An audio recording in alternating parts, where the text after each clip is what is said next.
Ahora vamos a hablar de los contornos fisiológicos de las coronas de los dientes vistos por vestibular y lingual. Tenemos que todas las coronas presentan una curvatura por encima de su línea cervical y que este ligero abultamiento del tercio cervical se le denomina a veces cresta cervical.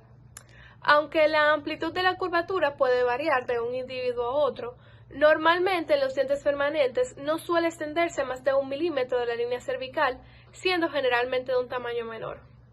Las curvaturas de las caras vestibulares y linguales de los dientes maxilares y de las caras vestibulares de los dientes mandibulares posteriores son bastante uniformes con un valor promedio de 0.5 milímetros.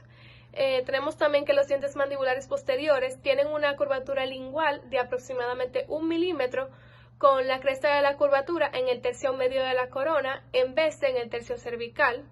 Y en ocasiones, los dientes maxilares posteriores tienen curvaturas similares en la cara lingual.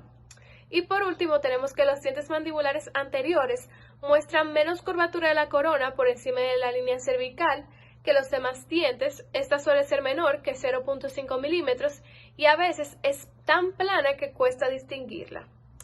Y por último, los caninos mandibulares tienen una curvatura ligeramente mayor que los incisivos centrales y laterales.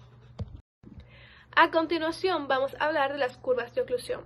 Para iniciar tenemos que saber que la alineación dentaria intraarcada hace referencia a la relación de los dientes entre sí dentro de la arcada dentaria. Aquí tenemos el plano de oclusión, que es aquel que se formaría si trazáramos una línea a través de todas las puntas de las cúspides bucales y los bordes incisales de los dientes inferiores, y después se toma esta línea y se ampliara con un plano que abarcara también las puntas de las cúspides linguales y se continuara a través de la arcada, incluyendo las puntas de las cúspides bucales y linguales del lado opuesto. Cuando tengamos este plano listo y lo examinamos, nos damos cuenta que no es liso. Esto se debe a que la mayoría de los movimientos mandibulares son muy complejos, con una variación constante dentro de sus centros de rotación. Por lo tanto, un plano liso no permitiría un contacto funcional simultáneo en más de una zona de la arcada dental. Por consiguiente, los planos oclusales de las arcadas dentales se curvan de modo que permiten el máximo aprovechamiento de los contactos dentales durante la función. Por eso ahora vamos a tratar lo que son las curvas oclusales, entre las cuales encontramos la de Spee, la de Wilson y la teoría de Monson. Como ya sabemos qué es un plano de oclusión, empezamos a definir las diferentes curvas, empezando con la curva de Wilson. Entonces, ¿qué es la curva de Wilson? La curva de Wilson es una curva medio lateral, está observada en el plano frontal y esta curva contacta las superficies vestibulares y linguales en cada lado de la arcada. Entonces, en la arcada maxilar, vemos que los dientes posteriores tienen una ligera inclinación vestibular, mientras que en la arcada mandibular, los dientes posteriores tienen una ligera inclinación lingual.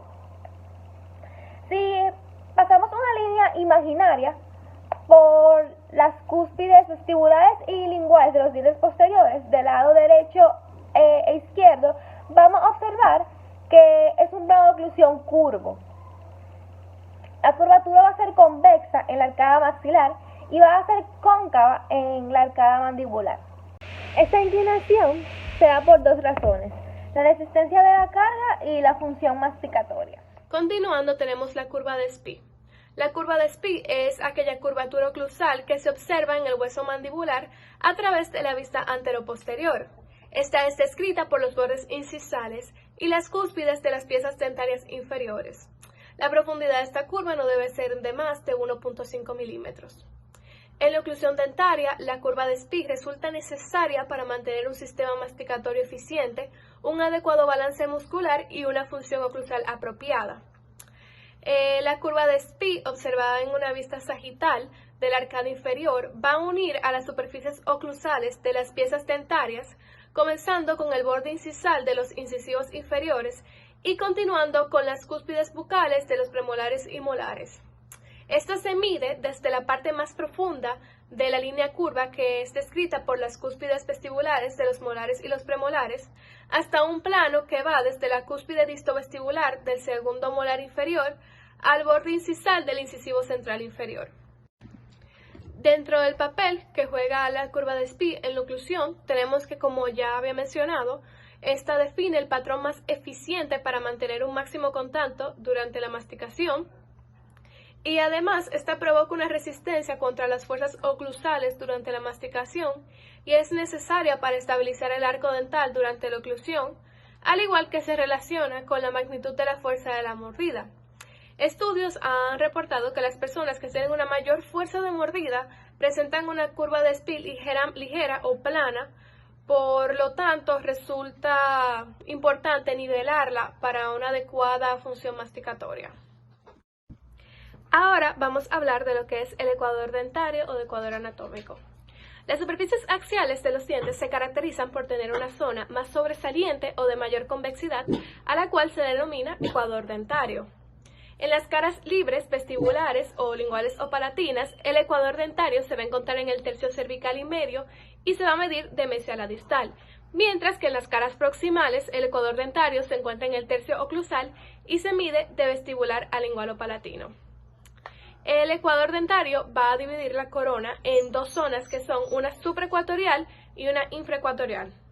Este ecuador es invariable para cada diente, ya que está determinado por la propia forma de su corona y sigue una línea irregular, pues va a obedecer a la diferencia de nivel de las zonas de mayor convexidad de la corona dentaria.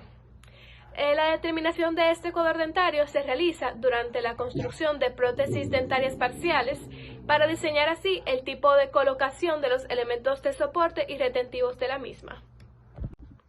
La línea ecuatorial va a describir curvas de concavidad apical en las caras proximales y de concavidad oclusal o incisal en las caras libres. Viendo un poco más de la ubicación de este ecuador en cada una de las caras axiales de la porción coronaria del órgano dentario, tenemos que se va a acercar a oclusal o incisal en todas las caras proximales. En las caras vestibulares y en las palatinas o linguales de los incisivos y caninos se va a localizar muy cerca del cervical, mientras que en palatino o lingual de los premolares o molares se va a disponer aproximadamente a la mitad de la altura coronaria. Continuando, tenemos lo que es el corredor bucal. Este es el espacio existente entre la superficie vestibular de los dientes posteriores y la mucosa interna de la mejilla. Es influenciado por la sombra de la misma, pues esta altera progresivamente la iluminación de los dientes y ayuda a obtener un efecto de degradación anteroposterior. La presencia del corredor bucal, o también conocido como túnel de sombra o un espacio negativo, es esencial para crear una sonrisa natural. Este se clasifica según su tamaño en un corredor bucal amplio, mediano, estrecho o nulo, como podemos ver en las imágenes que se están presentando. Este se define por diferentes factores, entre los cuales encontramos el ancho de la sonrisa, el tamaño del arco maxilar, los músculos faciales, la posición de la superficie vestibular de los premolares superiores y la prominencia de los caninos, en especial de su ángulo distovestibular. Es importante notar que el corredor bucal es bastante influenciado por la posición e inclinación de los caninos, a pesar de que solamente se visualizan posteriormente. Esto se ocurre porque el canino es el diente clave en el establecimiento del formato del arco. El corredor bucal tiene un gran impacto estético, pues cuando una persona tiene un corredor bucal amplio, este se considera antiestético y se busca corregirlo por medio de ortodoncia.